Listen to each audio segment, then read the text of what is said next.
ಗುಬ್ಬಿಯಲ್ಲಿ ಅಂಚೆ ಕಚೇರಿಯ ವಾಹನ ಓಮ್ನಿ ಹಾಗೂ ಕಾರುಗಳ ನಡುವೆ ನಡೆದ ಸರಣಿ ಅಪಘಾತದಲ್ಲಿ 4 ಗಂಭೀರ ಗಾಯಗಳಾಗಿರುವ ಘಟನೆ ತಾಲೂಕಿನ ಹೇರೂರು ಗ್ರಾಮದ ಸಮೀಪ ಸಿಐಟಿ ಕಾಲೇಜು ಬಳಿ ನಡೆದಿದೆ.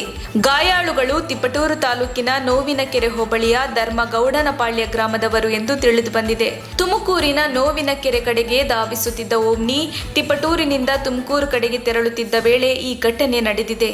ಘಟನಾ ಸ್ಥಳಕ್ಕೆ ಗುಬ್ಬಿ ಪೊಲೀಸರು ಭೇಟಿ ನೀಡಿದ್ದಾರೆ. ಗಾಯಾಳುಗಳನ್ನು ಗುಬ್ಬಿ ಸಾರ್ವಜನಿಕ ಆಸ್ಪತ್ರೆಗೆ ದಾಖಲಿಸಲಾಗಿದೆ.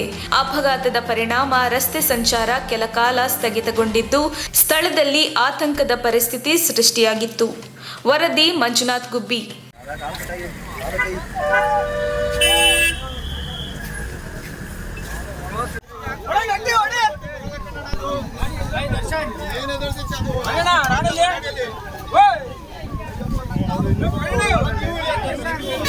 ಏನು ಮುರಿಯ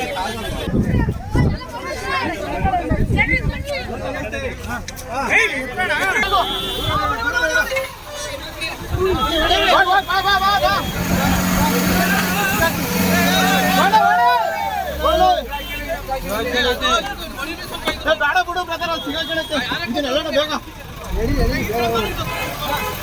ಹೇಳಿ